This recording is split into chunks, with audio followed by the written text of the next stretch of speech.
네, 2023년 2학기 시노미 시스템 첫 시간이에요. 웬 줌이냐 하겠지만, 온라인 강의는 아니고요. 강의를 전부 녹화를 해요. 그래서 여러분이 강의에 빠졌거나 했을 때, 쉽게 쫓아올 수 있도록 그렇게 제공하려고, 녹화를 하는 거예요. 아무도 들어와 있지 않아요. 저 말고는. 오직, 녹화 기능이 좋아서 쓰는 거예요. 참고로 이게 제가 뭐 의무가 아니기 때문에 간혹 녹화를 하다 보면 사고가 날 때가 있어요. 컴퓨터가 다운이 된다거나 소리가 녹음이 안 된다거나 제 잘못이 아니에요. 그렇죠? 원래 여러분은 수업에 오기로 돼 있어요. 예, 제가 최선을 다해서 녹화 영상을 올려놓으려고 하는데 안 될 수도 있으니까 너무 녹화 영상만 믿고 날씨가 좋으니까 오늘은 뭐 빠져야겠다 이렇게 생각하면 안 되겠어요. 자, 먼저 강의 계획서 실러버스에 대해서 이제 쭉 설명을 하겠어요. 이 과목은 시노미 시스템이라는 과목이고 여러분이 흔히 시노 뭐 이렇게 부르는데 저는 시스템 이렇게 불러주면 좋겠어요. 네, 시스템이 더 중요한 개념이에요. 어쨌거나 시노미 시스템이고요. 화요일, 목요일 LG 연구동 102호예요, 여기서. 그래서 1시간 15분 동안 강의가 있고 뭐 간혹 가다가 제 출장이라든가 아니면 여러분도 기억 못하는 뭐 공휴일이 갑자기 생겨서 강의가 없어질 수도 있는데 여기 누르시면 스케줄과 그다음에 여러 다운로드를 할 수 있는 링크로 가요. 예를 들어서 이렇게 누르면 네, 뭐 안전하지 않은 어떤 사이트가 뜨죠.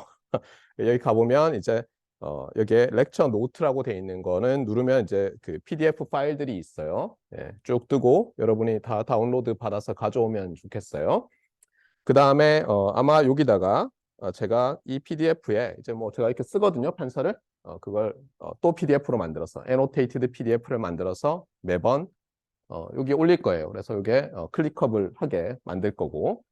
그 다음에 여기는 오늘 강의처럼 녹화가 된 영상을 링크를 올릴 거예요. 그러니까 여러분이 이거 다 쓰시면 되고 참고로 이번 2학기 강의뿐만 아니라 작년 2학기 강의도 있고 그 전에 강의들도 있고 그래서 쭉 찾으면 심지어 몇 년 전에 강의까지 있느냐 자료가 예, 여러분들이 아마 초등학생이겠죠. 2008년 뭐 이런 강의도 있어요. 네. 그리고 잘 눌러보면 뭐 퀴즈 문제, 홈워크 문제, 이그잼 문제 이런 것도 있으니까 이 스케줄 다운로드라고 돼 있는 저기 가서 열심히 여러 자료들을 문 좀 닫아주실래요? 네, 이용하면 되겠어요. 어떤 자료들은 패스워드가 안 걸려 있고 어떤 자료들은 패스워드가 걸려 있어요.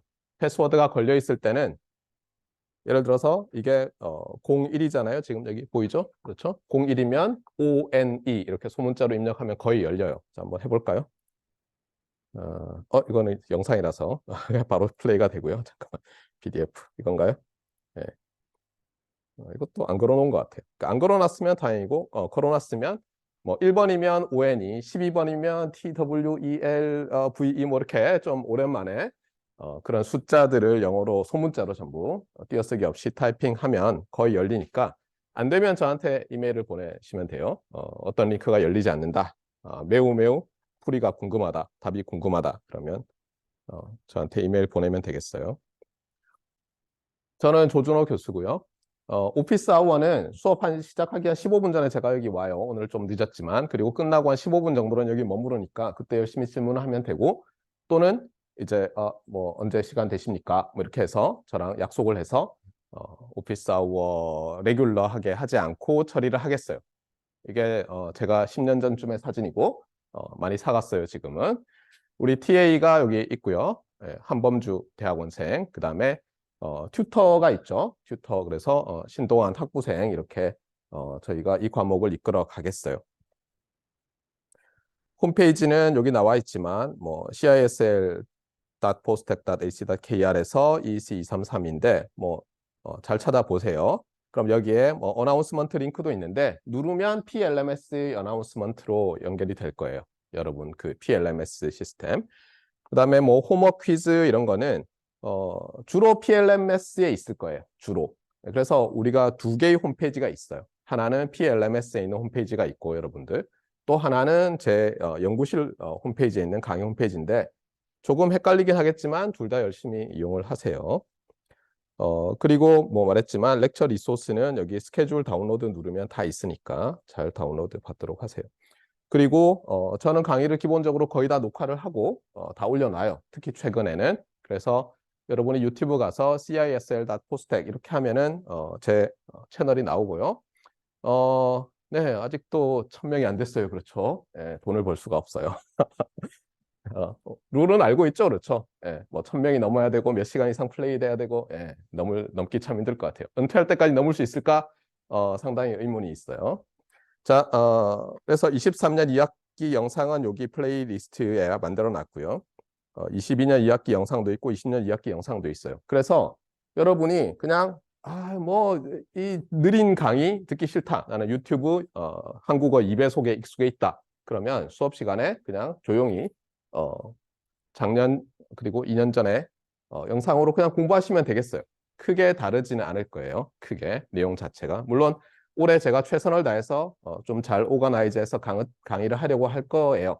하지만 그렇다고 예전 강의가 순 엉터리라거나 이러지 않으니까 여러분이 나는 도저히 참을 수 없다. 이 시간에 저렇게 느린 말로 강의하는 현강이라 그러나요? 들을 수 없다. 그래서 2배속으로 그냥 다 듣고 예를 들면 이번 목요일 수업 시간에는 다른 걸 공부하겠다 하세요. 괜찮아요. 수업 시간에 방해만 안 하면 저는 뭐 여러분이 뭘 하든 상관없어요. 다만 출석은 하셔야 돼요. 왜냐하면 좀 이따 설명하겠지만 교육부 법에 의해서 여러분이 학점을 F가 아닌 학점을 받기 위해서 반드시 필요한 것이 4분의 1 이상의 클래스 미팅에 참석하는 거예요. 물론 결석에는 두 가지가 있어요. 그러니까 4분의 1을 초과하면 이제 자동으로 F예요. 방법이 없어요. 제가 어떻게 하는 게 아니에요. 저한테 와가지고 교수님 제가 졸업을 해야 되는데 제 인생 죄송해요. 법이에요. 제가 법을 어기면 제가 잘려요. 잘못하면 징계를 먹거나 감봉되기 싫어요. 그래서 여러분이 소위 말해서 unexcused absence 뭐 우리말로는 무단결석이라고 하죠. 그렇죠? 무단결석이 4분의 1을 넘어가면 그냥 방법이 없어요. 죄송해요. 예. 그래서 4분의 1이 넘어갔다. 드랍을 할 수 있는 기간에 그러면 드랍을 하시면 되고 근데 어쨌든 불가피하게 출석을 안 할 때가 있죠. 그런데 출석으로 인정받고 싶으면 당연히 그것이 인정받는 결석이어야 되고 그러려면 여러분이 증빙을 제출해야 돼요. 고등학교 때 많이 해봤겠지만 그것은 excused absence라고 해요. 그래서 여러분이 뭐 조사가 있거나 뭐 건강에 문제가 있거나 했을 경우에는 그 증빙을 제출해야 되고 그리고 여러분이 그러면 이제 제출을 했으니까 잊어버렸어요. 이제 뭐 잊어버려. 뭐 교수랑 뭐 조교가 알아서 하겠지가 아니에요. 여러분이 전자출결 시스템에 접속을 해서 그날 출석이 제대로 변경이 됐는지 확인을 해주세요. 전자출결 시스템 들어가는 거는 여러분 능력으로 서치해서 다 알아낼 수 있고 안 그러면 학과에 문의를 하면 되겠죠. 그리고 매번 여러분이 전자출결 시스템에 접속을 해서 뭐 비컨 이용해서 어쩌고 하는 거 있죠. 여기 다 있을 거예요. 여러분이 출석 체크를 해주셔야 되고 그래서 어쨌거나 중요한 것은 무단 결석이 4분의 1을 넘으면 그냥 F예요. 그럼 방법이 없어요. 그런데 좀 이따 설명하겠지만 무단 결석이 4분의 1을 넘지 않는다. 그럼 저는 관계하지 않아요. 뭐 지각했다고 뭐 깎고 이런 건 없어요. 다만 지각은 자동으로 우리 시스템에서 2번 지각하면 1번 결석으로 하니까 그건 뭐 어쩔 수 없는 거예요. 근데 지각도 예를 들어서 뭐 KTX를 타고 내려왔는데 뭐 파업이 일어났거나 뭐 사고가 있어서 늦었다. 그러면 보통 지연 확인증이라는 걸 주죠. 예, 그 시스템에 들어가면 다 할 수 있어요. 그래서 그걸 제출하면 사후에 다 그 지각도 일종의 지각 안 한 걸로 저희가 바꿔줄 거고 그럼 또 문제가 없겠죠. 그래서 여러분들이 제가 이 결석에 대해서는 굉장히 관대해요. 4분의 1까지는 어쨌든 상관없어요. 여러분이 뭐 결석 뭐 어딜 가든 뭐 상관없어요. 공부만 잘 한다면. 아시겠죠? 근데 다만 그걸 넘으면 unexcused absence가 4분의 1을 넘으면 방법이 없다는 사실은 반드시 알면 좋겠어요. 그리고 수업 시간에 와서도 뭐 소란을 떨거나 하지 않는 이상 뭘 해도 상관없어요. 예, 다들 요즘 노트북 뭐 이렇게 가져오잖아요. 그래서 뭐 버즈를 꽂고 작년 그다음에 2년 전에 강의를 2배속으로 들으면서 막 공부하고 그냥 끝나면 와가지고 저한테 질문해도 저는 전혀 상관없어요. 여러분이 여러분 속도대로 공부를 하시면 돼요. 실제로 그렇게 해서 굉장히 편리했다라는 학생들도 많이 봤어요. 아시겠죠? 자, 그러면 계속 실러버스에 대해서 설명을 합시다. 말했지만 강의 영상은 제가 여러분 편의상 올려놓는 거예요. 어떤 때는 소리가 안 될 때도 있고 오늘 또 카메라 아침에 확인 안 했으면 카메라가 안 될 뻔했죠. 예, 뭐 카메라가 있으면 좋은 게 이렇게 뭐 가리킬 때 그렇잖아요. 이 막대기로 안 보여요, 그냥. 근데 여기 이렇게 나오죠, 여기. 그러니까 여러분들이 조금 도움이 될 거예요, 나중에. 자, 어쨌거나 제 의무는 아니에요. 녹화해서 올리는 게. 그러니까 뭐 왜 녹화를 안 올리느냐 그러지 말고 그 해당하는 작년이나 2년 전 영상을 찾으시면 되는데 찾다 보면 작년에 뭐 영상이 녹화가 안 돼서 2년 전에 거로 대체합니다. 이렇게 돼 있는 것도 있어요. 네. 자, 그다음 여러분이 관심이 항상 있는 코스 리콰이어먼트. 이 리콰이어먼트라는 것은 뭐냐면 요구 사항이에요. 그렇죠? 필요한 거예요. 그래서 어떤 거냐면 여러분이 여기도 나와 있지만 퀴즈에 안 나타나요. 그럼 0점이 아니에요. 그냥 F예요. 아시겠어요? 이게 좀 잘 몰라서 그런데 저는 이제 미국에서 교수 생활을 시작을 했거든요. 그래서 이제 처음에 교육을 좀 잘 받았어요. 코스 리콰이어먼트를 하나라도 안 채우면 그냥 F예요. 그러니까 여러분이 와 나는 엄청나게 잘했어. 너무너무 잘했어. 기말고사 빵점 받아도 A 받을 것 같아 하고 안 나타나면 F예요. 예. 그냥 A가 안 나와요. 괜히 가서 아니 교수님 합산했더니 친구들은 평균이 뭐 해서 5점인데 저는 35점이에요. A 플러스 안 주시나요? F예요. 알겠어요? 그러니까 다 나타나셔야 돼요. 이것도 여러분이 아플 수 있어요. 하프림 이날. 그러면 무단결석이면 F예요. excused absence가 되면 여러분이 증빙을 제출하시면 제가 대체 시험을 마련하거나 기말고사가 아니면 예를 들면 그걸 빼고 웨이트를 바꿔서 뭐 어떻게 처리를 할 거예요. 아시겠죠? 그래서 퀴즈는 이제 날짜는 아직 안 정해졌지만 10%, 그다음에 두 번째 퀴즈도 10%. 퀴즈는 여러분이 진도를 열심히 쫓아가도록 가볍게 뭐 넛지라고 하죠. 이렇게 어깨를 이렇게 밀어주거나 또 다른 말로는 엉덩이를 가볍게 걷어차 주는 거죠. 아니면 말이라고 하면은 채찍을 가볍게 휘두르거나. 그다음에 미드텀, 그다음에 파이널 이그잼에서 시험이 두 개 있어요. 비중이 당연히 크겠죠. 20%, 40%. 그래서 기말 시험의 비중은 상당히 높은 편이에요. 그리고 홈워크가 나갈 거예요. 예, 홈워크는 뭐 다양한 방식으로 나갈 거예요. 예를 들면 수업 시간에 제가 언급했던 말들 중에서 그냥 굉장히 기초적인 것들을 true, false로 물어본다거나 아니면 그냥 단답형으로 뭐 이렇게 써놓는다거나 하는 것부터 기출 문제 중에서 몇 개가 나타나기도 하고 다양한 방식으로 나타날 텐데 주로 PLMS 상에 제가 업로드를 할 거예요. 그러니까 PLMS 우리 강의 가서 잘 눌러보셔야 돼요. 아까 클래스 어텐던스에 대해서는 뭐 자세히 제가 얘기를 했어요. 4분의 1을 넘는 순간 무단결석이 그냥 방법이 없어요. 그렇지 않으면 패스예요. 그 얘기는 뭐냐면 뭐 퍼센트가 없죠. 그렇죠? 영향을 주지 않아요. 그러니까 여러분이 마음껏 결석하세요. 하고 싶으면. 여러분 인생이니까.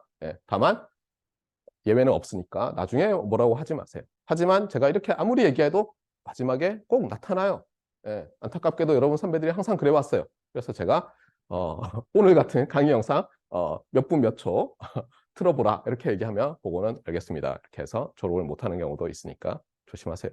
그 다음 이제 이 발론터리 프로젝트라는 것인데 여기 보면 one grade up or not 이렇게 돼 있죠. 여기 퍼센트는 없어요. 뭐냐면 여러분이 여러분 중에는 일부 학생들은 포항공대가 너무 쉬웠어요. 뭐 이런 학생들이 있어요. 나중에 살다 보면 인생에서 제일 쉬운 게 포항공대였다. 그런 학생들은 이 제 수업이 챌린징하지가 않죠. 그래서 여러분이 예를 들면 시노미 시스템 시간에 배운 걸로 뭐 파이썬 프로그래밍을 해서 뭐 뉴럴넷을 붙여서 어떻게 하고 싶을 수가 있어요. 그렇죠? 시간이 남아 돌고 막 정력이 막 넘쳐요. 그럴 경우에는 이걸 하세요. 그럼 어떤 좋은 일이 있느냐? 여러분이 이렇게 100%를 가지고 A-예요 성적이. 근데 제가 보고 너무 열심히 했어요. 그러니까 낫이 아니에요. 그러면 A-였으면 A0를 줍니다. 안타깝게도 한 절반 정도 학생들은 발런터리 프로젝트라는 절반 정도 학생들은 이미 A 플러스인 학생들이 많아서 더 이상 올라갈 수가 없었어요. 그리고 나머지 절반 정도의 학생들은 놀랍게도 주로 F였어요. 그래서 D-를 받고 무사히 졸업을 하는 선배들이 있었어요. 그런데 물론 어쩌다가 한 명씩은 B 플러스였는데 발런터리 프로젝트를 아주 인상적으로 해서 A-로 올라간다거나 이런 경우들이 있었으니까 여러분들이 잘 이용을 하시면 돼요. 여기에 대해서는 또 설명이 있어요. 주로 어떻게 하느냐. 어쨌든 여러분이 15분 정도 지속되는 플레이를 하는 영상을 찍어서 저한테 보내셔야 돼요.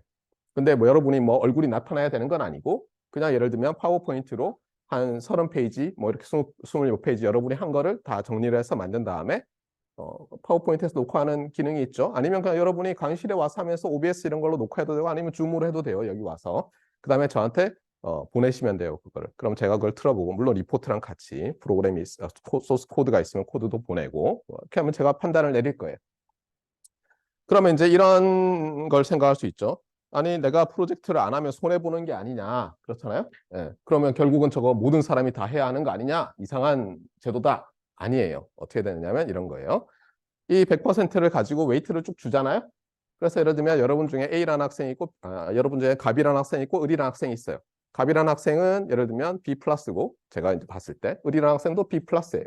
그런데 갑이 어쨌든 이 웨이티드 썸을 했더니 점수가 더 높았어요. 그런데 을이 발런터리 프로젝트를 했어요. 그래서 이 사람이 B 플리였으니까 올라가야 되겠죠? 그러면 이 사람도 같이 올라가요. 알겠죠? 그러니까 여러분이 뭘 안 한다고 해서 발런터리 이게 자발적으로 하는 거죠. 자발적으로 움직이지 않는다고 해서 억울하거나 이런 일은 절대로 벌어지지 않아요. 알겠어요? 여러분보다 이 리퀘어먼트를 덜 채운 학생이 더 성적이 좋게 되는 경우는 없어요. 자, 그러면 이제 좋은 방법들이 있죠. 그렇죠?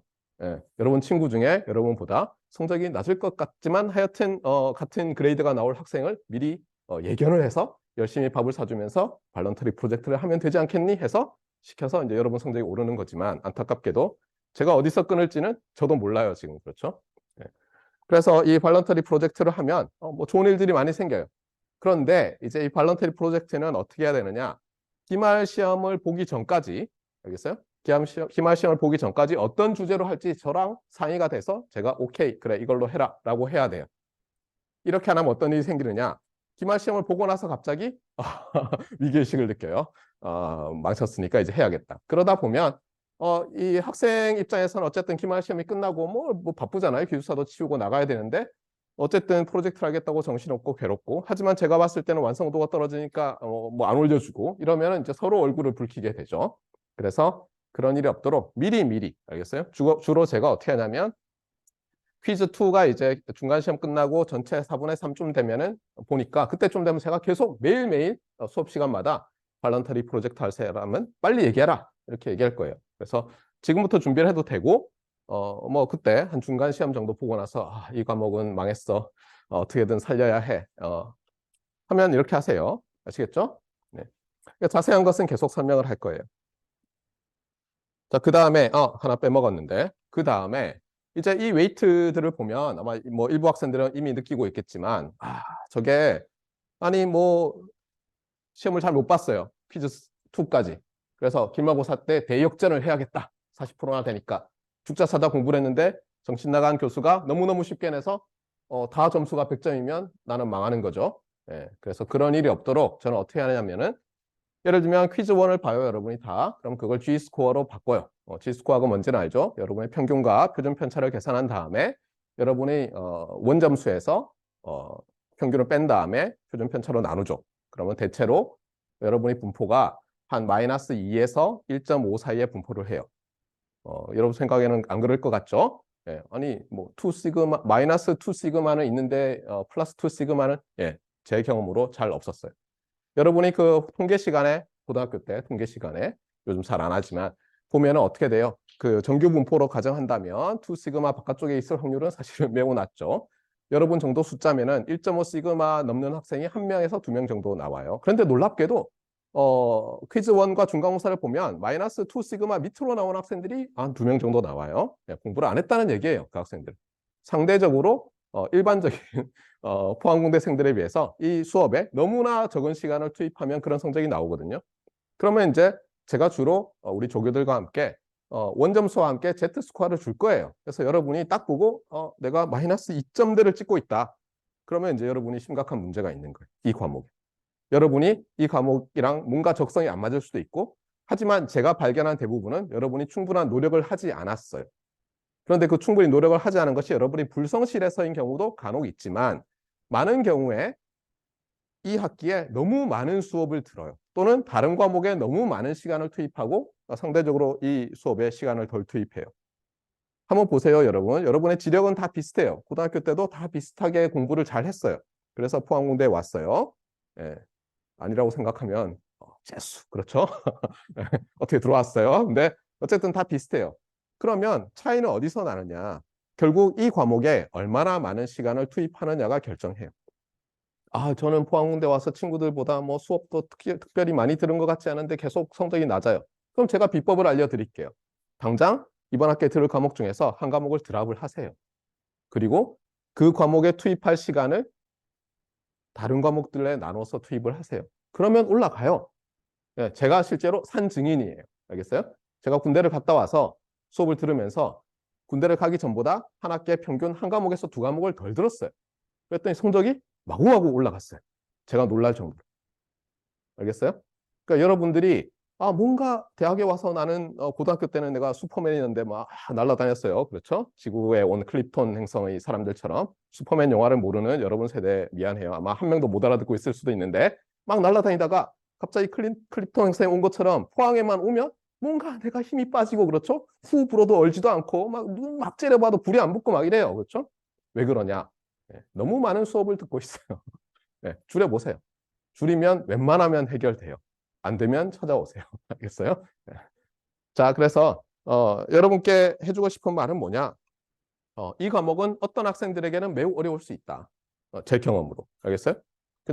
그냥 뭐 평소에 넣는 뭐 투입하는 노력만큼 넣었더니 잘 안 되더라. 적성이 잘 안 맞는 거예요. 안 맞는 이유에는 여러 가지가 있어요. 여러분이 고등학교 때부터 수학과 약간 담을 쌓았지만 그래도 다른 걸 잘해서 여기 왔을 수 있어요. 실험을 잘한다거나 그럴 수 있죠.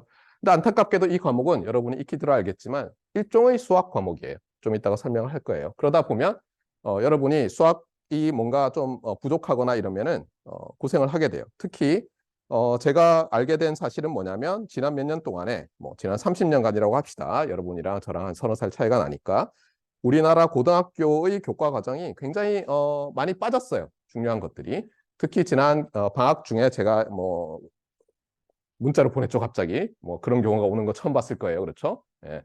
아니, 교수가 뭐 다음 학기 수업 들을 교수가 뭐 문자가 띠딩 오더니 공부를 하려면 뭘 심지어 뭐 수학의 정석이 좋은 게 있으니까 보라고 뭐 책장사도 아닌데 그런 걸 받았나요? 예, 그렇죠? 예. 예전에는 저희들은 그걸 배웠어요. 곡소평면이라든가 뭐 이런 걸 자세히 배웠어요. 예. 근데 요즘은 안 배우다 보니까 특히 제 경험으로는 일반고 출신 학생들 중에서 어려움을 겪는 학생들이 많았어요. 예. 그리고 제가 관찰한 바로는 과학고나 영재학교들은 그냥 가르쳐요, 계속.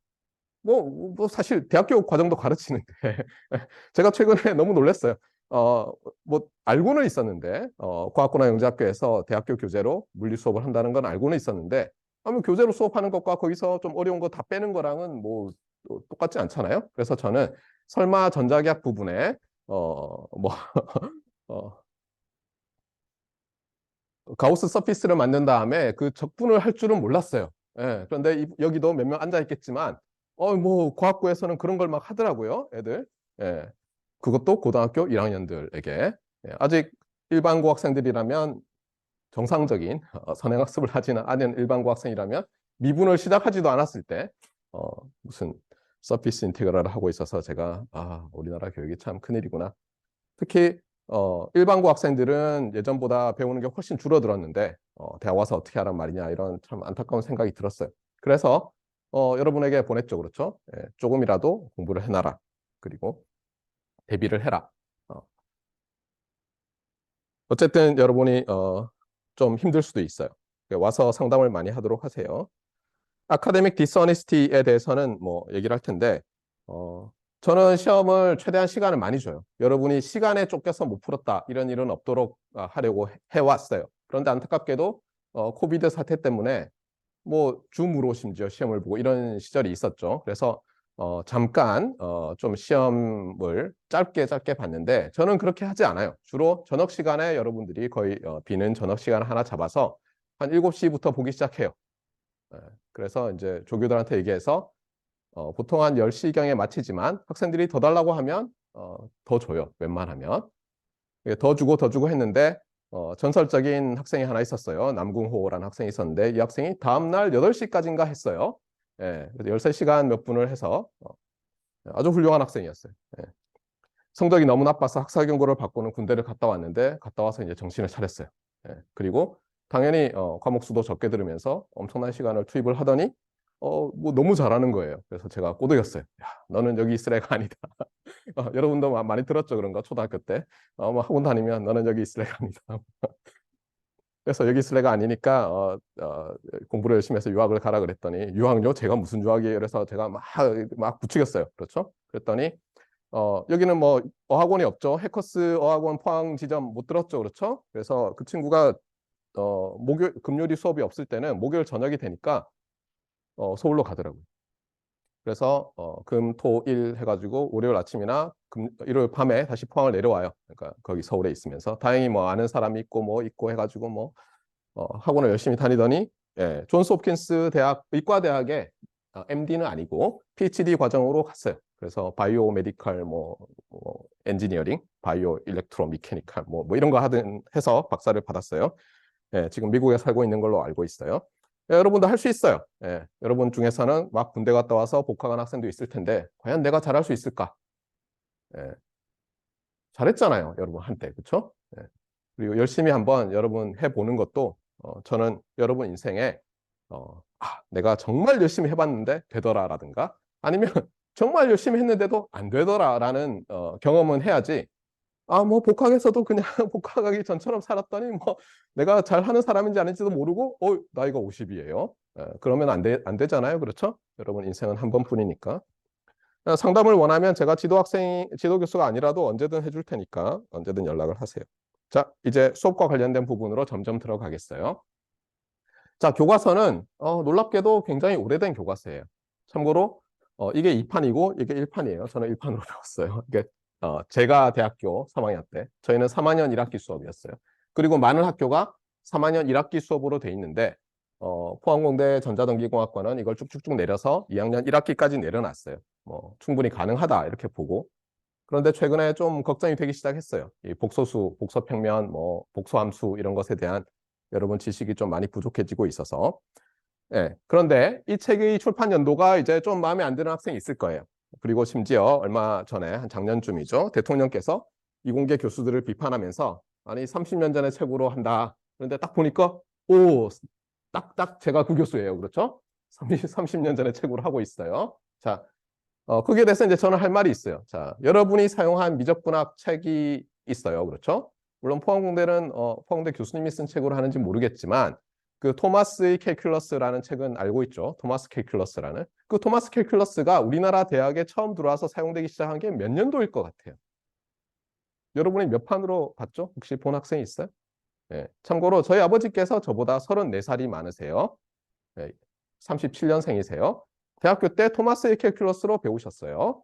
자, 그러면 그때 초판이 나왔다고 해보세요. 1937년에. 물론 아니었겠지만. 자, 그러면 지금도 쓰고 있으면 거의 90년이 됐죠. 그렇죠? 네. 왜 캘큘러스는 90년 된 책으로 배워가도 아무 소리 안 하면서 왜 시그널 젠 시스템즈는 30년 조금 안 됐다고 뭐 오래된 책으로 하느냐? 네. 비판할 수 없다고 저는 생각해요. 이 책은 너무너무 좋아요. 최근에 제가 존경하는 모 교수님께서 이게 연구만 너무 하는데 나도 책을 한번 써야겠다고 하시면서 시노미 시스템 책을 쓰시겠대요. 그러시면서 보는 책이 뭐냐? 오펜하임의 이 책이에요. 왜? 이 책이 바이블이니까. 알겠어요? 네, 이 책이 바이블이에요. 시노미 시스템의 바이블이에요. 물론 그 후에 수많은 사람들이 시노미 시스템 책을 썼어요. 자기 전공 포커스에 맞춰서. 그리고 안타깝게도 이 책도 당연히 저자들이 자기 전공이 있어요. 그래서 어떤 부분은 조금 부족한 면이 있어요. 이렇게 두꺼운 책이지만. 모든 교과서는 그래요. 그래서 우리가 도서관에 있는 거죠. 도서관에 가면 여러 다른 전공의 일렉트리컬 엔지니어링을 했다 하더라도 세부 전공이 다를 수 있죠. 그 다른 전공의 저자들이 시노미 시스템 책을 쓰는 거예요. 왜? 마음에 안 드니까 기존에 나와 있는 게. 자기가 생각할 때는 이렇게 가르쳐야 되는데. 왜냐하면 다들 뭔가 문제가 있다는 것은 느낄 정도의 비판적인 사고력을 가진 사람들이니까. 그래서 책이 굉장히 많아요. 최신 책들도 있고. 네. 하지만 이래요. 여러분이 고등학교 때, 중학교 때 선생님이나 부모님께서 여러분에게 독서를 권하면서 가장 많이 권했던 게 뭐죠? 소위 말하는 클래식, 고전이라는 거죠. 뭐 고전이라고 하니까 뭐 이상하게 들리겠지만 뭐 얘기하면 이런 거예요. 여러분에게 예를 들면 작년에 나온 따끈따끈한 한국 젊은 작가의 소설과 고등학생이나 중학생이나 괴테의 파우스트 중에서 여러분 같으면 여러분 자녀에게 뭘 읽으라고 하겠어요? 예, 시간의 시험이라는 말이 있죠. 그렇죠? 테스트 오브 타임이란 말이 있어요. 테스트 오브 타임을 견뎌내지 못하고 사라지는 것들이 대부분이죠. 근데 괴테이 파우스트는 견뎌냈어요. 그 얘기는 무슨 뜻이에요? 그게 고전이라는 거예요. 그렇죠? 네. 고전은 읽을 가치가 있는 거죠. 여러분의 제한된 시간 내에 수없이 많은 책이 있는데 뭐부터 읽을까? 고전을 읽어야죠. 물론 과학서적 중에는 정말 뛰어난 책들이 나오기도 하죠. 예를 들면 제게 초중 고등학교 과학을 좋아하는 뭐 사이언스, 엔지니어링은 사실 자기가 엔지니어링 좋아하는지는 잘 모르죠. 다 과학이라고 생각하니까. 소년 소녀들에게 권할 만한 책이 뭐냐? 저는 칼 세이건의 코스모스가 굉장히 위대한 책이라고 생각해요. 제가 지금까지 봤던 그 어떤 책 중에서도 훌륭했어요. 뭐 생물부터 지구과학 뭐 다 나오죠. 그런데 최근에 한국 그 박사님이, 교수도 아니세요 이분은, 예, 박사님이 판타레이라는 책을 쓰셨어요. 예, 나 찾아보세요 여러분들. 판타레이라고. 너무너무 훌륭해요. 저는 너무 감동을 했어요. 예, 물론 그런 책들이 나오긴 해요. 예, 하지만 그래도 코스모스를 먼저 읽으라고 하겠죠. 칼 세이건의 코스모스는 대충 알죠, 그렇죠 여러분들이. 예. 어쨌든 간에 오래되고 시간의 시험을 거친 책들은 읽을 가치가 있는 책들이 많아요. 물론 최근에 나온 책들도 결국은 고전이 되는 것이 있겠죠. 하지만 그것을 알기는 참 어려워요. 당장 센세이션을 일으키고 주목을 받을 수는 있는데 금방 시간의 시험을 거치지 못하고 없어지는 게 많죠. 예를 들면 여러분이 굉장히 재밌게 봤던 어떤 소설이 있다고 해보세요. 불과 5년만 지났더니 아무도 읽지 않아요. 그렇죠? 그런 것들 많이 있죠. 마찬가지예요. 이 책은 제가 만약에 시노미 시스템 책을 새로 쓰고 싶다 하면은 이 책을 놓고 비판을 하면서 쓸 거예요. 이 책 좋았는데 이런 부분은 따를만 하고 이런 부분은 아닌 것 같아. 이 부분은 내가 이렇게 써야지. 이렇게 생각할 것 같아요. 그만큼 훌륭한 책이에요.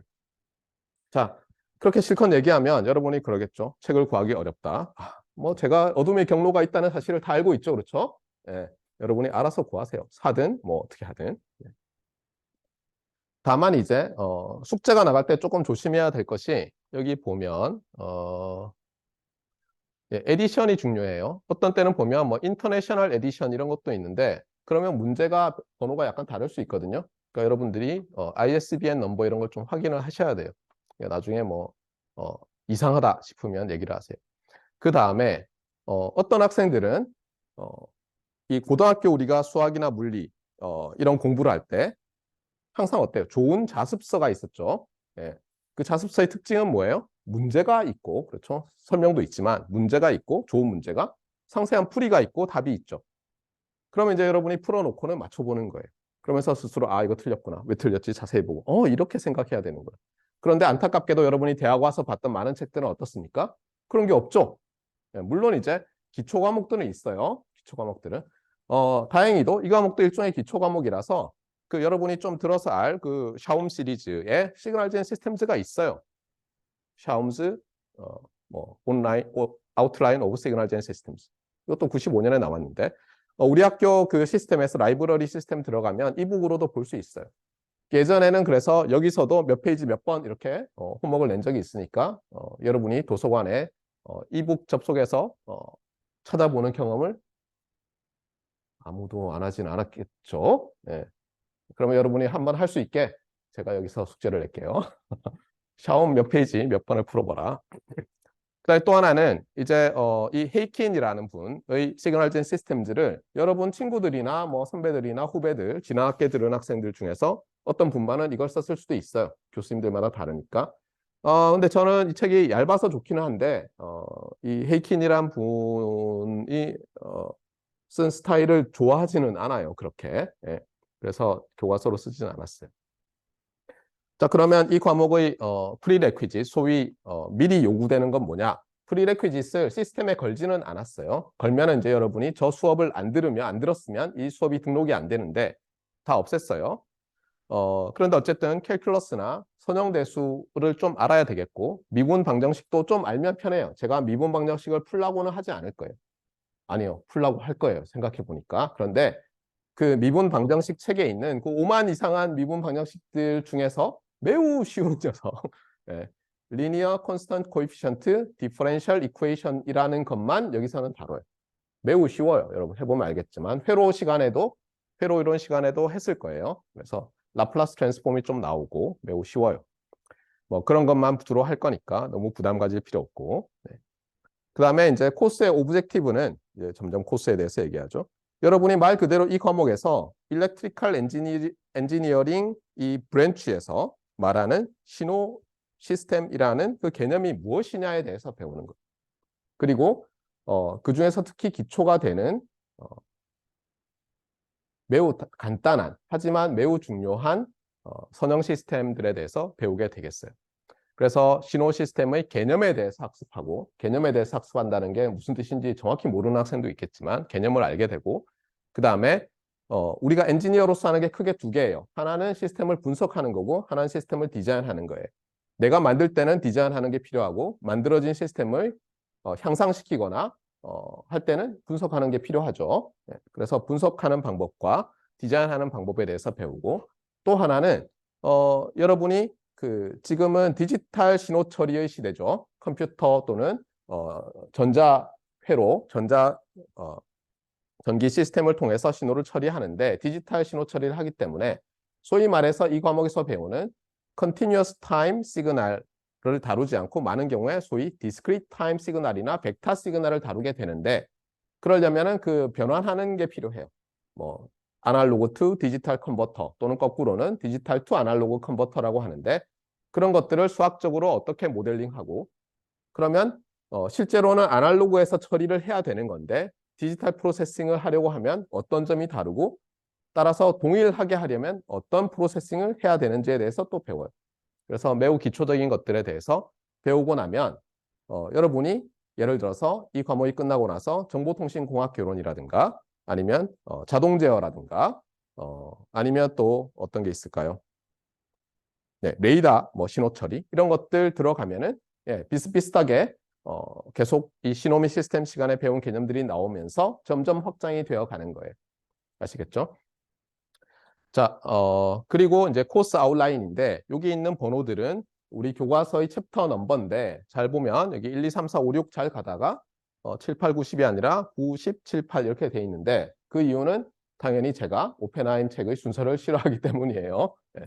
그래서 여기서 순서를 조금 바꿔서 라플라스 트랜스폼과 뭐 Z 트랜스폼 또는 Z 트랜스폼이라는 것을 먼저 하고 그 다음에 남는 시간에 샘플링, 커뮤니케이션 시스템 이렇게 하면서 끝낼 텐데 참고로 이 샘플링은 디지털 신호 처리에서 매우 중요하고, 그리고 디지털 신호 처리가 안 들어가는 신호 처리 분야는 없어요. 그래서 예를 들면 여러분 중에는 이번 학기에 정보통신공학개론을 듣는 학생들이 있을 텐데 그 수업 시간에 아마 거의 첫 부분에서 이 샘플링에 대해서 또 다룰 거예요. 그 다음에 디지털 제어라는 과목이 있어요. 그러면 또 거기 가도 샘플링이라는 것에 대해서 또 배우고, 뭐 이런 식으로 계속해서 등장하는 주제예요. 그래서 제가 여기에 시간을 좀 덜 쏟더라도 괜찮을 것 같고, 오히려 이 라플라스 트랜스폼과 G 트랜스폼에 대해서 상세히 설명하는 것이 좋을 것 같아서 순서를 좀 바꿔놨어요. 자, 이렇게 해서 우리 실러버스에 나와 있는 것들은 거의 다 했어요. 참고로 다시 얘기를 하면 여기 http cisl.postec.ac.kr 가면 뭐 클래스를 찾는 건 어렵지 않아요. 예, 뭐 이렇게 나와요. 지금 봤던 게 그대로 다 있어요. 여기 그대로. 네, 그대로 다 있고, 그 다음에 말했지만 어나운스먼트를 누르면 PLMS로 접속이 되는데 여러분이 로그인하면 바로 그 233 과목의 어나운스먼트 섹션, PLMS의 어나운스먼트 섹션으로 갈 거예요. 그 다음에 여기 실러버스에 있고 스케줄 다운로드가 아까 제가 말한 그 여러 리소스들이 있는 곳이죠. 그러니까 잘 이용하도록 하세요. 예. 자, 그러면 실러버스에 대해서는 이제 거의 다 됐습니까? 혹시 질문 있는 학생 있나요? 뭐 결석 문제라든가 출결 뭐 이런 거. 네. 아마 없을 거라고 생각이 돼요. 네. 그리고 뭐 언제나 그렇지만 특히 녹화한다 그러면 질문을 잘 안 하더라고요. 이게 평생 박제가 돼서 유튜브를 또 돌아다닐까 봐 내가 이상한 질문을 하는 게 아닐까. 네. 괜찮아요. 그렇죠? 좀 떠돌아다녀도 돼요. 자, 그럼 이제 본격적으로 시작을 하겠습니다. 오늘 본래는 이렇게 이게 아니죠. 이건가요? 예. 요 렉처 노트 1. 아까 말한 대로 하면은 실러버스에 여기 보세요. 여기 233에 가면 스케줄 다운로드에서 여기 보세요. 렉처 노트 넘버 원이라고 돼 있죠. 이걸 누르면 뜨는 PDF가 있어요. 예, 그게 요거예요. 요게 지금 제 원노트에 제가 복사를 해놨어요. 여기다 이제 손으로 제가 막 써가는 거예요. 알겠어요? 예, 그렇게 되는데 좀 앞부분을 제가 다르게 정리를 해봤어요. 첫날이고 해서. 그래서 여기 뭐 잘 만든 파워포인트는 아닌데 사실 만들다가 말아졌어요. 예, 좀 설명을 하려고요. 아, 그리고 아마도 제가 은퇴하기 전에 이 시그널 젠 시스템즈는 이번 학기가 마지막 강의가 아닐까라고 생각하고 있어요. 예, 제가 은퇴할 나이가 10년 이상 남았지만 아마 더 이상 안 할 것 같아요. 하기 싫어서가 아니라 뭐 여러 가지 이유로. 예. 자, 이 얘기는 했죠. 이 책을 왜 제가 사용하느냐. 그 다음에 웨이티드 썸. 아, 그리고 아까 제가 G 스코어로 바꾼다는 얘기는 했었죠. 그렇죠? 예. 그러면 G 스코어로 바꾼 다음에 웨이트를 줘요. 예. 그렇게 해서 그러면 더하면은 상당히 페어한 편이 돼요. 예. 특별히 난이도 차이 때문에 말했지만 기말고사에 올인하고 있었는데 기말고사가 너무 쉬워서 망했다. 또는 너무 어려워서 망했다. 그렇죠? 왜냐하면 너무 어려우면 혼자 잘하기는 더 어렵잖아요. 그렇죠? 예. 이런 일은 생기지 않도록. 다만 여러분이 생각할 때 이럴 거예요. 아, 그러면 이거 과목은 상대평가 아니냐? 예, 일단 상대적으로 여러분을 평가하죠. 웨이티드 썸을 하니까. 하지만 이제 제 나름의 기준이 있어요. 기말고사 문제들을 쭉 낼 때, 아, 이 문제는 맞아야지 예전에는 A 플러스를 줬다 싶으면 이제 그 문제를 제가 채점을 해요. 그래서 이제 뭐 이 정도 학생들이 받는구나 이렇게 보는 거예요. 예를 들어서 올해는 너무너무 잘하네 라든가 아니면 올해는 다 같이 안 하기로 작정을 했구나 라든가 그럴 때는 당연히 제가 이 끊는 구간이 있죠. 위치가. 그것이 달라지는 거예요. 예. 그럼에도 불구하고 그걸 극복하고 뭔가 마음대로 하고 싶으면 발런터리 프로젝트를 준비를 잘 하세요. 예. 자, 뭐 다양한 것이 있는데 이 그림이 이제 중요한데 여기에다가 붙여놨어요. 네.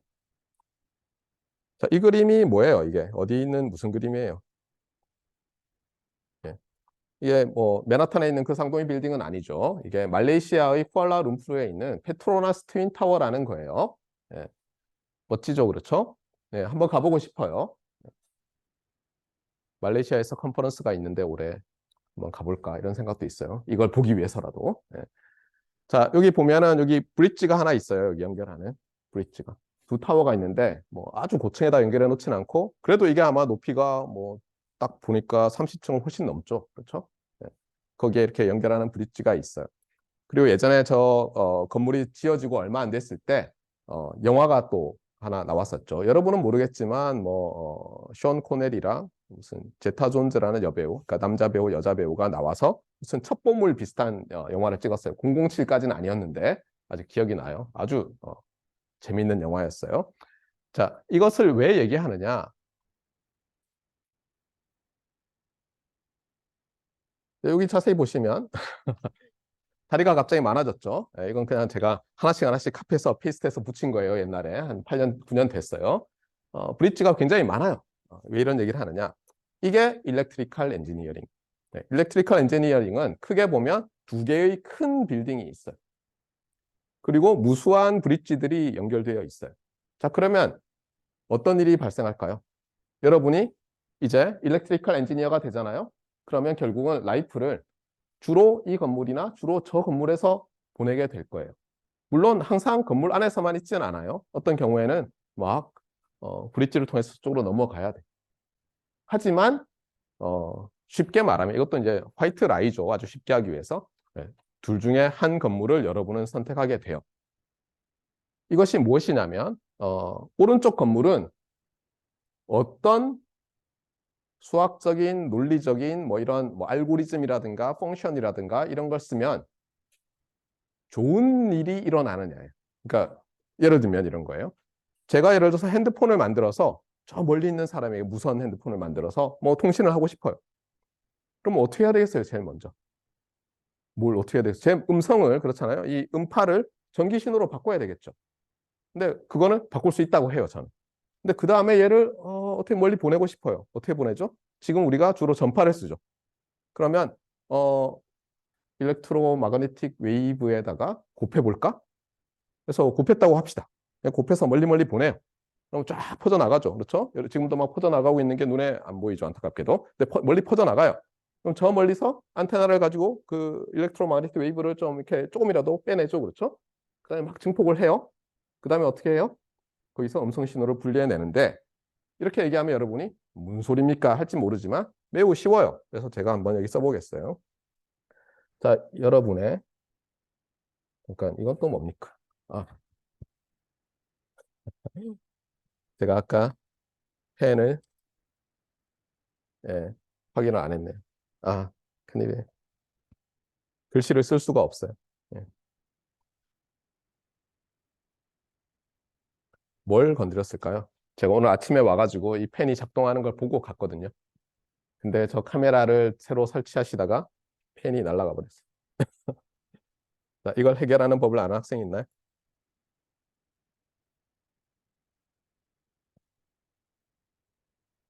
이게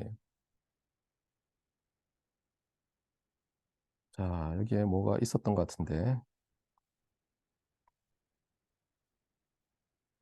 이건가요? 장치?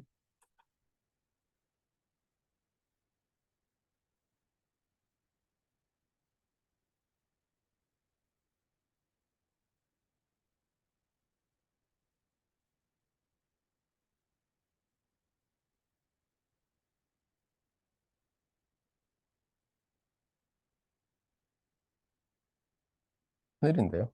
네. 제가 그 펜이 나오는지 확인을 안 했네요. 펜이 펜이 꺼져 버렸어요. 그러면 옆에다 쓰죠 뭐. 저는 옆에다 판사하는 걸 매우 싫어하는데. 자, 한번 써볼게요. 자, 여기에 마이크로폰이 있어요. 그리고 여기에 이제 여러분이 있어요. 그래서 여러분이 여기서 말을 해요. 이제 음파가 나가죠. 공기를 진동을 시켜요. 그럼 마이크로폰이 하는 게 뭐냐면 이 신호를 음파를 아쿠스틱 웨이브를 뭘로 바꾸죠? 일렉트리컬 커런트로 바꾸죠. 맞습니까? 전류로 바꾸죠. 그 전류를 M of T라고 하겠어요. 시간에 따라 변하니까. 네. 자, 그러면 이제 어떻게 하냐면은 이거를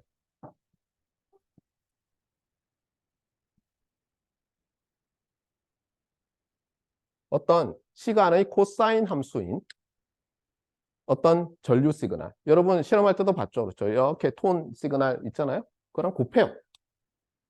그 다음에 물론 증폭을 해야 되지만 안테나에다 인가를 하면 여기서 이제 어떻게 되냐면 여기 인가되는 신호가 M of T 곱하기 코사인 2파이 FCT 플러스 세이타가 되고 이것이 어떻게 됩니까? 안테나를 이용해서 전파가 되는데 안테나는 뭘 하는 거예요? 안테나는 전류를 입력으로 받아서 전기장과 자기장을 만들어내서 서로 전기장과 자기장이 상호 유도하면서 공간을 퍼져나가게 만들죠. 맞습니까? 그리고 전기장이든 자기장이든 하나를 딱 잡아서 한 지점에서 보면 얘랑 거의 비슷해요. 전기장의 세기가. 쭉쭉쭉쭉 이제 퍼져나갈 거예요. 그래서 저 멀리 퍼져나간 게 여기라고 합시다. 그래서 자, 여기서 이제 또 안테나를 써서 그러면 이제 굉장히 미약하지만 어쨌든 신호가 와요. 여기서 그래서 편의상 저 신호가 이게 S of T라고 합시다. 보내진 시그널. 저 보내진 시그널이 매우 매우 작아져서 그리고 어떤 딜레이가 있어서 왜냐하면 전파되는데 시간이 걸리잖아요. 광속이 유한하니까 수신 됐다고 합시다. 그러면 요거를 이제 신호가 매우 작으니까 증폭을 해야 돼요. 근데 그것도 뭐 할 수 있다고 해요. 그래서 어떻게 하냐면 여기다가 코사인 2파이 fc t 마이너스 타우 플러스 세이타를 곱해요. 그 다음에 이제 여기서 볼 거예요. 이 시점에서. 자, 여러분이 고등학교 때 배운 삼각함수 실력만으로도 일부 학생들은 이미 뭔가 좀 눈치를 챘을 거예요. 자, 한번 해볼까요? S of t가 M of t 곱하기 코사인 2파이 fct 플러스 세이타인데 수신기에서 동일한 FC, 프리퀀시, 캐리어 프리퀀시라고 해요. 갔는데 뭐 페이즈도 똑같고 딜레이도 어떻게 잘 맞췄다고 합시다. 이게 간단한 문제는 아니지만 그러면 여기서 어떻게 되죠? 여러분? 코사인 제곱이 되는 거죠. 맞습니까? 그래서 여기서는 알파 m 오브 t 마이너스 타우에 코사인 제곱에 2파이 fc에 t 마이너스 타우 플러스 세이타 이렇게 되죠. 맞아요? 그렇잖아요. 그냥 곱한 거 아니에요. 뭐 대단히 이상한 게 있지 않잖아요, 여기. 자, 그 다음에 이 부분을 여러분이 잘 아는 2분의 1 더하기 코사인 2배 뭐 하는 게 있죠. 그걸로 한번 바꿔볼게요.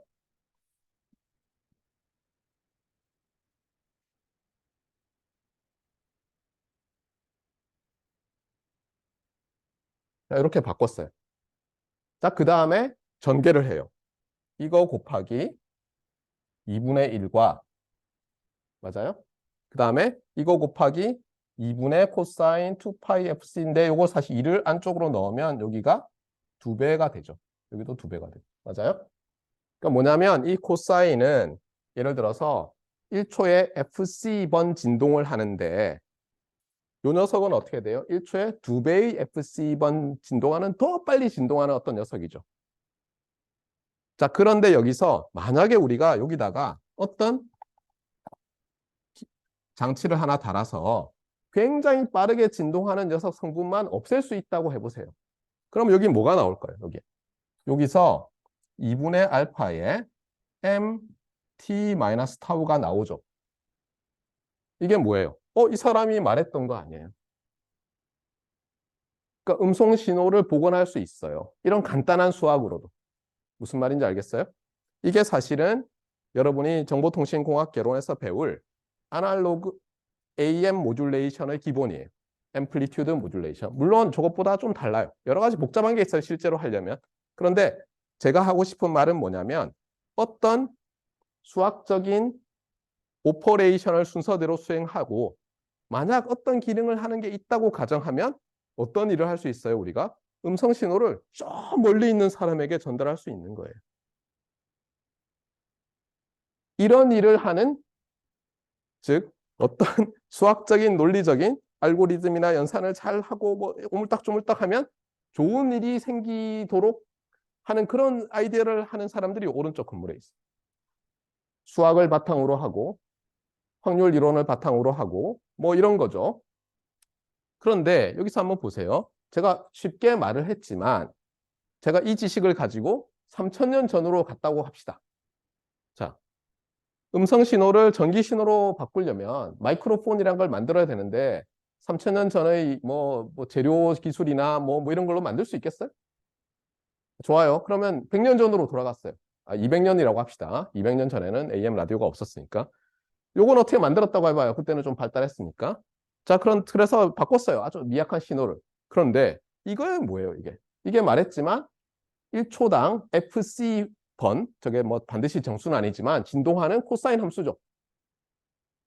그런 전류를 만드는 뭔가를 만들 수 있어요, 여러분? 굉장히 빠르게 진동하는 alternating current 시그널을 만들 수 있어요. 참고로 여러분이 보통 사용하는 AM 라디오는 요 주파수가 몇 번쯤 될 것 같아요. 1초에 몇 번 진동쯤 할 것 같아요. 최소 53만 번 진동해요. 한국에서 쓰는 거는. 네. 우리나라에서는 AM 쓸 수가 없네. 우리나라는 AM이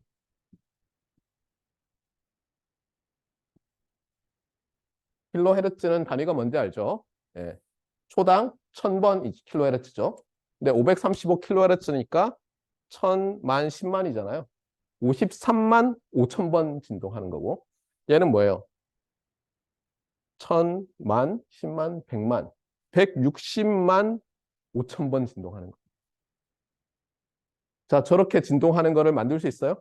조금 전만 하더라도 자석을 잘 붙인 다음에 돌리면 전류가 맞아 물리시간 하는데 도대체 몇 번을 돌려야 저게 나와요? 1초에. 만들기 매우 어렵죠. 네. 그러면 왜 저렇게 높은 주파수를 쓰느냐? 참고로 나중에 알게 된 거지만 주파수가 높을수록 안테나를 조금 작게 만들어도 돼요. 그런데 이 정도 주파수가 돼도 안테나가 매우 커야 돼요. 여러분 알겠지만 AM 라디오 송신국의 안테나는 굉장히 커요. 몇십 미터 돼요. 효율적으로 방사를 하려면. 참고로 여러분 핸드폰은 조그맣잖아요. 왜 그렇겠어요? 예, 보통 2.6기가에서 3.5기가쯤 쓰거든요.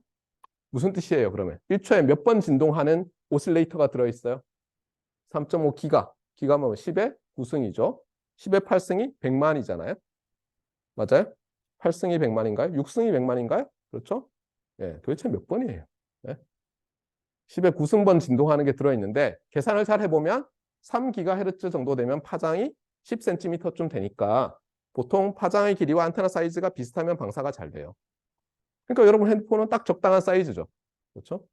훨씬 더 낮은 주파수를 쓴다면 좀 안테나가 길어야 돼서 뭐 안테나를 쭉 뽑아야 될지도 몰라요. 실제로 1, 2차 세계대전 때, 특히 2차 대전 때 무전기 보면 좀 길죠. 예, 효율적으로 방사하기 위해서. 어쨌거나 다시 돌아와서 그래서 뭐가 필요하냐? 아무리 수학적으로 재미있는 연산을 수행하면 좋은 일이 생긴다는 걸 우리가 연구해서 알아도 뭐예요? 일렉트리컬 엔지니어링이라는 것은 지구상에 존재하는 머티리얼들을 이용해서 뭐 원소일 수도 있고 그렇죠? 금속 뭐 원소 뭐 플라스틱일 수도 있고 어쨌든 케이스에 들어가는 5만 가지를 써서 어쨌든 그런 기능을 구현을 해내야 되는 거예요. 예를 들어서 여기서 보세요. 이런 높은 주파수로 진동하는 오실레이터를 만들어야 될 거 아니에요. 100년 전에 만들 수 있었겠어요? 100년 전에는 못 만들었어요. 몇 기가짜리는 뭐 신의 영역처럼 생각했을 거라고요. 100년 전만 해도. 근데 지금은 그냥 실험실에서 뭐 60GHz짜리 뭐 하나 뭐 제너레이터 사서 뭐 실험을 해요. 무슨 말인지 알겠죠? 예. 그 정도로 세상이 변한 거예요. 다 누가 만든 거예요? 여러분들의 선배 일렉트리컬 엔지니어들이 다 만든 거예요. 왜? 저 오른쪽 건물에 사는 사람들이 그런 거 만들면 뭔가 유용할 거라는 비전을 자꾸 보여주는 거예요. 그러면 왼쪽에 있는 사람들은 어떻게 해요? 그걸 자꾸 만들어내요. 불가능할 것 같지만. 예를 들면 반도체 어떤 거예요? 아, 뭔가 이렇게 스위칭을 할 수 있는 걸 만들어 놓으면 우리가 논리적인 어떤 연산을 뭐 일렉트리컬 시스템으로 할 수 있을 것 같아요. 흥미롭네요. 그랬더니 어떻게 돼요? 그거를 스위치를 점점 조그맣게 만들죠. 그렇게 해서 어떻게 해요? 손톱만한 데다가 100만 개, 1000만 개 이렇게 막 집어넣는 거죠. 그다음에 마구마구 연결하고 어쩌고 저쩌고 프로그램 깔고 그러면 어떻게 돼요? 얘가 뭐 곱셈도 수행하고 별짓을 다 하게 되죠. 맞습니까? 그래서 일렉트리컬 엔지니어링이라는 것은 결국은 양쪽이 서로 영향을 주고 발전하면서 또 다른 쪽의 발전을 이끌어내고 이렇게 하면서 성장해 왔어요. 저는 이쪽에 있는 사람. 예를 들어서 여러분이 수업을 들었던 지난 학기 예를 들어서 반도체 전자공학 뭐 이런 수업을 들었어요. 그분은 왼쪽 건물에 있어요. 그래서 수학 잘 못하시죠. 그런 교수님들이. 물론 아주 또 내려가면 양자역 하시는 분들은 저보다 수학을 잘하세요. 저는 딱 보면 교수님 저는 모르겠는데 조 박사 편미분 방정식 다 까먹었어? 네네 뭐 예를 들면 하지만 많은 분들이 수학을 잘 못하세요. 그래서 쓰는 툴들이 달라요. 수학적인 툴들이나 뭐 이런 툴들이 다 다르고 그런데 어쨌든 간에 그리고 또 어떤 분야는 여기와 여기가 밀접하게 연관이 돼 있는 경우가 많아요. 사실 초창기에는 다 그랬어요. 초창기에는 이런 기능을 하면 좋겠어 하면서 자기가 그 기능을 수행하는 장치를 만들어내지 않으면 아무도 인정하지 않았죠. 네. 말 그대로 제가 100만 년 전에 가서 막 이상한 동물들한테 야, AM 라디오가 어쩌고 백날 떠들어봐야 뭐 아무 소용이 없잖아요. 우와와 하면서 잡아먹겠죠. 저를 그냥 맛있어 이러면서. 네. 그래서 다시 말하지만 여러분은 앞으로 공부를 할 때도 있잖아요. 수업을 들을 때도 이 과목이 이쪽 빌딩에 있는 교수님이 가르치시는지 저쪽 빌딩에 있는 교수님이 가르치시는지도 보세요. 어떤 때는 시노미 시스템을 이쪽 건물에 있는 교수님이 막 가르치시겠다고 하고 아마 제가 은퇴하기 전에 그런 일이 발생할 것 같아요. 이쪽 교수님들이 시노미 시스템을 우습게 하시고 막 가르치시겠다고 하는 경우들이 간혹 있더라고요. 예. 그때 들으면 아마 시노미 시스템이 가장 포항공대 개교 이래 가장 쉬운 시노미 시스템이 되지 않을까. 수학에 관해서는 적어도. 물론 개념으로서는 그 교수님이 훨씬 잘 가르칠 수도 있어요. 예. 반면에 이제 저는 여기 있는데 뭐 제가 농담 삼아 그런 얘기 하거든요. 은퇴하기 전까지 전자회로 원을 가르쳐 보고 싶다. 그러면 이제 전자회로 하시는 분들이 뭐라 그래요? 그러지 마시라고. 당신은 여기 너무 오래 있어서 여기 있는 거 가르치기에는 좀 문제가 많다. 이렇게 많이 얘기를 하죠. 자, 그래서 어쨌거나 여러분도 그러면 일렉트리컬 엔지니어링을 전공으로 하고 있는 학생도 있고 또는 탁과생인데 한번 들어보고 뭐 하는지 궁금할 거 아니에요? 그럼 여러분이 이제 보는 시각을 이렇게 잡아야 돼요. 일렉트리컬 엔지니어링을 한다고 누가 그러면 저 인간은 여기 있을까 여기 있을까? 아니면 왔다 갔다 하는 인간일까? 아니면 여러분이 예를 들어서 인턴을 가요. 어떤 회사가 있어요. 이런 걸 하는 회사일까 저런 걸 하는 회사일까? 많이 달라요. 회사라 그러면 아니 뭐 다 만들어야 되니까 뭐 왼쪽에 있지 않을까요? 하지만 제가 말했지만 저도 왔다 갔다 해요. 예. 그러니까 예를 들면 이런 거예요. 삼성전자의 네트워크 사업부라는 데 갔다고 해보세요. 그러니까 셀룰라 네트워크 기지국 장비를 만드는 회사예요. 예. 그러면 생각에는 만드는 데니까 왼쪽인가? 하지만 대부분의 사람들은 알고리즘을 개발을 해요. 거기 들어가는. 왜냐하면 그 회사들의 그 네트워크 사업자 네트워크 산업의 그 네트워크 벤더들이라고 해요. 뭐 에릭슨, 노키아, 화웨이 등을 비롯해서 있죠. GTE 이런 회사들이 있는데 그 회사들은 3GPP라는 그 표준화 기구에서 5G 표준을 서로 합의를 해서 딱 만들어 놓잖아요. 그럼 그 표준에 따르면서 더 싸고 좋은 제품을 만들려고 하는 거예요. 그럼 뭐가 결정하겠어요? 동일한 표준 내에서도 예를 들면 더 적은 연산으로 더 좋은 통신 퀄리티를 보장하는 제품을 만들 수 있다면 경쟁력이 생기는 거겠죠. 그래서 알고리즘 하는 사람들이 굉장히 많고 하지만 또 제품을 만들어야 될 거 아니에요. 그러면 그 중간 단계에 있는 여러 사람들이 있어요. 그래서 여기도 요 만든다는 사람들도 보면은 소자 수준에서 만드는 사람이 있고 그러니까 평생 트랜지스터만 해요. 그냥 뭐 그걸 여러 개 해서 CPU 만드는 건 난 몰라 하면서 왼쪽 건물에 있고 또 어떤 분은 자기는 CPU 같은 걸 해요. 여러 개. 그런데 그걸 가지고 어떤 기능을 해야 될지는 그건 알아서 해. 뭐 우리가 만들면 뭐 할 수 있잖아. 뭐 덧셈 하려고 그러면 이진수로 바꾼 다음에 이렇게 해서 엔드 뭐 노어 뭐 우어 하면 되잖아. 뭐 이렇게 난 몰라. 그리고 그것만 하고 다 다른 거예요, 사람들. 아시겠습니까? 여러분들도 공부를 열심히 하다 보면 많은 경우에 저도 그랬지만 많은 경우에 이쪽 그룹의 과목과 저쪽 그룹의 과목들이 나눠져 있는데 보통은 어떠냐? 열심히 하면 다 잘해요. 그런데 그 중에서도 어떤 과목은 아무리 열심히 해도 성적이 나오질 않아요. 그러면 그건 하지 마세요. 네. 나머지는 뭘 해도 일렉트리컬 엔지니어링 자체는 영원해요. 네. 인류가 저는 그렇게 생각해요. 우주에서 가장 위대한 종족이 아닐까. 어떻게 이 우주를 구성하고 있는 물질들의 원리를 알아내서 이 미세한 전자들을 컨트롤해서 흥미로운 연산들을 수행해서 좋은 제품들을 만들어내고 이럴까. 제가 대학원 다닐 때 저는 이제 미국에서 석사 박사를 했는데 그 당시에 이제 셀룰라 폰이 막 나오기 시작했어요. 보급이 되고. 그러니까 서로 우후죽순처럼 나온 회사들이 자기 회사 거 쓰세요 하면서 광고를 막 할 거 아니에요? 근데 광고 중에 매우 재밌는 광고가 있었어요. 제가 유튜브에서 아무리 찾으려고 해도 못 찾아서 계속 못 보여주고 있는데 그냥 설명을 할게요.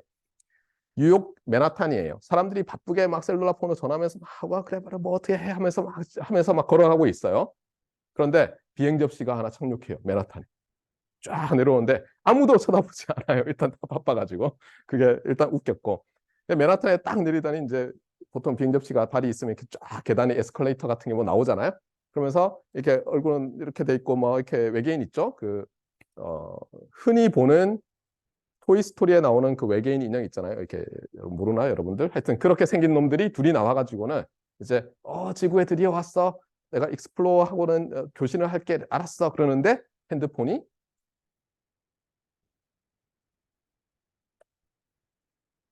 이것보다 더 커요.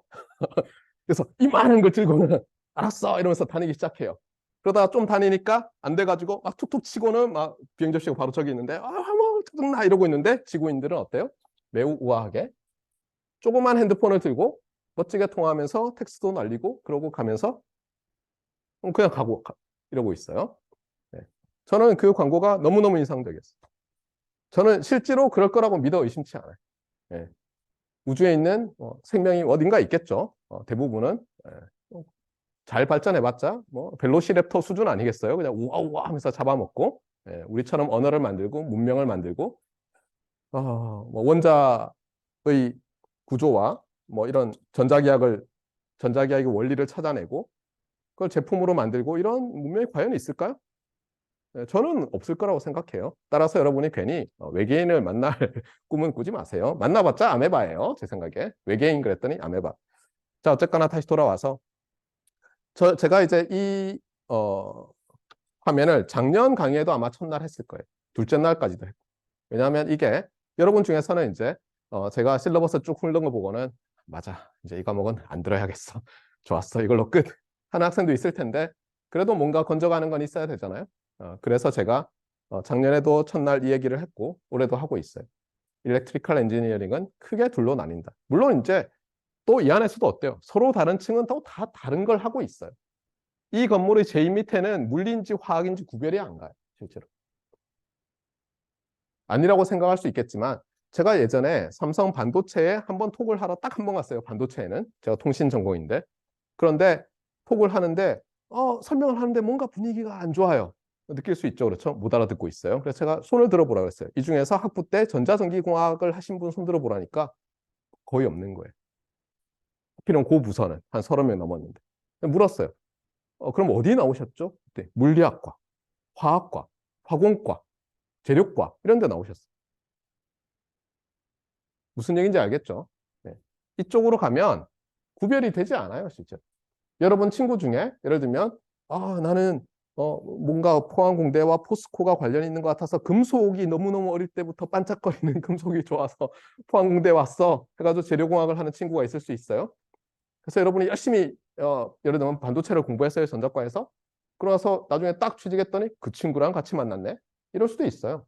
만약 그 친구가 금속을 전공했지만 특히 그 금속의 어떤 물성을 특별히 연구했을 거 아니에요? 어떤 학생은 뭐 표면의 탄성을 연구하는 학생도 있고 어떤 학생은 어떻게 금속을 뭐 잘 하면은 열 전도도를 높일 수 있느냐 이런 걸 연구했을 수도 있잖아요. 그런데 예를 들어서 열 전도도라든가 이런 거는 그 반도체에서 나오는 히트를 이렇게 빼내는데 매우 중요하죠. 그렇잖아요. 그럼 모든 게 들어있는 집적돼 있는 게 제품이잖아요. 멋진. 그러니까 모든 분야의 사람들이 다 필요한 거예요. 그래서 이 부분으로 가면 요 왼쪽 빌딩의 아래쪽으로 가면 사이언스와 엔지니어링이 구별이 되지 않아요. 그다음에 또 하나는 이쪽 빌딩에 또 저 밑으로 내려가잖아요. 그러면 수학과 일렉트리컬 엔지니어링이 거의 구별이 되지 않을 정도. 참고로 여러분 친구 중에 고등학교 때나 중학교 경제학과를 간 친구들이 있을 텐데 놀랍게도 그중에는 여러분보다 수학 잘하던 애들도 있죠. 참고로 제가 아는 모 교수님이 경제학과를 나오셨는데 네트워크를 전공하셨어요. 통신 네트워크. 매우 매우 수학적인 논문을 쓰세요. 그래서 제가 이상해가지고 경제학과 제 조카가 다니길래 야, 너 커리큘럼 내놔봐 했더니 배우는 게 저희랑 비슷해요. 경제 수학이라는 수업이 있어요. 마치 여러분 친구들 다른 학교에 공학 수학, 공업 수학 듣듯이 보면은 내용이 다 똑같아요. 뭐 그렇죠? 그 다음에 무슨 뭐 경제 선형대수 해서 봤더니 선형대수를 배우고 있어요.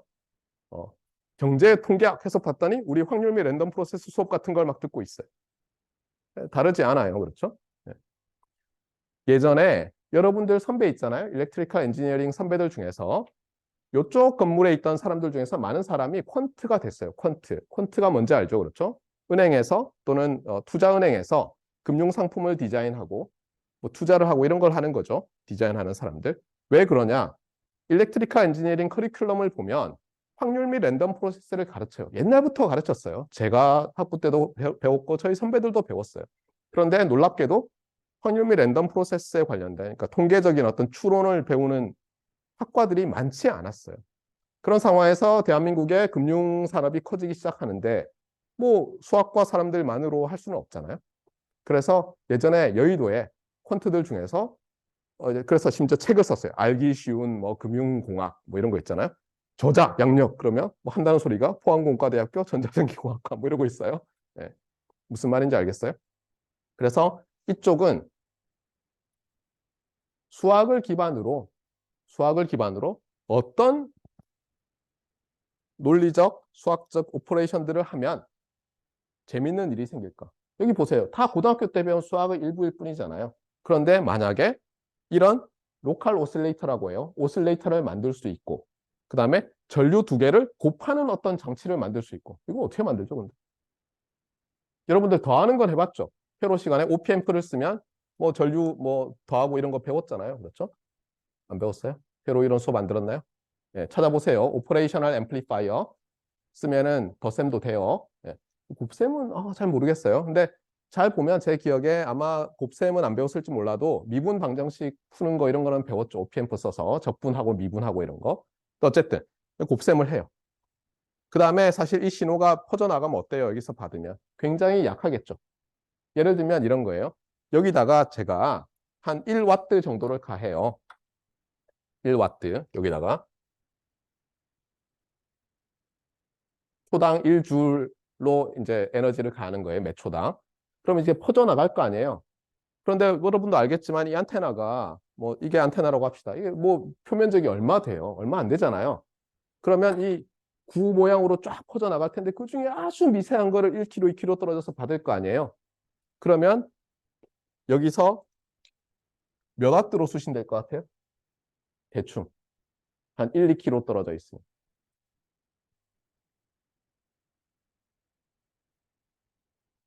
이 정도 되는 거는 아무것도 아니에요.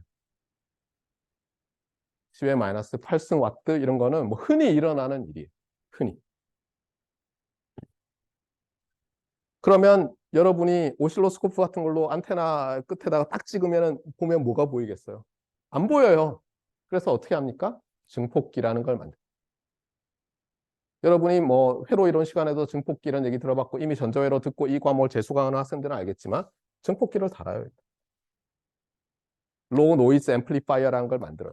그래서 놀랍게도 요 건물에 사는 어떤 분은 증폭기만 해요. 평생. RF 증폭기라고 해요. 그것만 하시는 거예요. 그냥. 왜냐하면 무선 통신이 있는 한 증폭기는 언제나 필요하죠. 지금 딱 보니까 그렇잖아요. 네.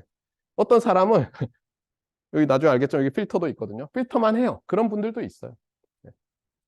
어쨌거나 일렉트리컬 엔지니어링은 그래서 수학적으로 어떤 기능을 하면 좋겠다. 좋은 일이 생겼잖아요. 이거를 현실화해내는 거예요. 그 다음에 여기서도 오실레이터 만들어서 얘랑 주파수가 동일한 걸 만들어내고 그다음에 페이즈를 똑같이 해야 되는데 똑같이 하는 방법이 있어요. 뭐 어떻게 저떻게 해서 그런 거 다 하고 그다음에 여기서 보면 이런 거잖아요. 두 개의 항이 있었죠. 하나는 메시지에다가 2분의 알파가 곱해지고 뭐 이런 거고 딜레이된 메시지에 하나는 딜레이된 메시지에 굉장히 높은 주파수로 진동하는 어떤 신호가 있었죠. 그렇잖아요. 얘 두 개를 분리해낼 수 있냐 이거예요. 어떻게? 근데 놀랍게도 저게 분리가 돼요. 놀랍게도 RLC를 잘 쓰면 분리가 돼요. 여러분이 회로 시간에 공진 이런 거 배운 학생이 있을 거예요. 공진 회로를 써서 딱 그 주파수 부분만 패스되게 만들 수 있는 것처럼 회로를 잘 디자인하면 저렇게 높은 주파수 영역만 탁 잘라낼 수도 있어요. 그런 걸 연구하는 거예요. 그래서 일렉트리컬 엔지니어링은 건 뭐냐? 수학을 바탕으로 어떤 기능을 수행하면 어떤 연산을 하면 오퍼레이션들을 하면 좋은 일이 생기나 흥미로운 일이 생기나 물론 그것이 어때요? 현재의 기술 또는 가까운 미래의 기술로 구현할 수 있어야 되겠죠. 1000만 년 전에 셀룰라 시스템 디자인 해내면 뭐 아무 소용이 없잖아요. 네. 그런 것처럼 그리고 왼쪽에 있는 사람들이 새로운 어떤 걸 만들어내는지 계속 관심을 가져야 될 거예요. 세상이 변하니까. 네. 또 마찬가지로 왼쪽에 있는 사람들은 뭘 만들어야 좋을지를 계속 오른쪽에서 발전하는 걸 보면서 서로 영향을 주는 거예요. 그게 일렉트리컬 엔지니어링이에요. 자, 그러면 이제 너무 많은 얘기를 했는데 그러면 시노미 시스템은 뭐냐? 시노미 시스템은 저 오른쪽 빌딩에 있는 사람들이 배우는 어떻게 보면 가장 최초의 일렉트리컬 엔지니어링 교수들이 가르치는 과목이에요. 특히 포항공대에서는. 그전에는 여러분이 수학적인 툴들을 많이 배웠는데 다 수학과 교수님들한테 배웠죠. 네. 참고로 다른 학교들은 그렇게 하지 않아요. 다른 학교들은 2학년이 딱 되면 수학을 그 학과 교수님들이 주로 가르쳐. 저도 그렇게 배웠어요. 저도 공학 수학을 저희 과 교수님들한테 배웠어요. 그런데 이제 우리 학교는 그렇지 않죠. 그래서 이 과목이 어떻게 보면 수학과 관련된 과목이죠. 수학 과목은 아니에요. 네. 그래서 이 과목은 뭐 상당히 수학과 관련된 과목인데 그리고 저도 수학 비슷하게 설명을 하려고 할 텐데 그렇다고 수학은 아니니까 너무 두려워하지는 말되 느낌은 이럴 거예요. 고등학교 때 수학의 정석을 풀고 있는 것 같아 내가 지금. 그러면서도 간혹 가다가 아니야 물리 문제 같기도 해. 약간 그런 느낌이 들 텐데 난이도가 조금 다른. 그게 이 과목이라고 보면 되겠고, 자세한 이 렉처 노트 1 시그널 젠 시스템즈부터는 다음 시간에 진도를 나가도록 하겠습니다. 오늘 여기까지 할게요.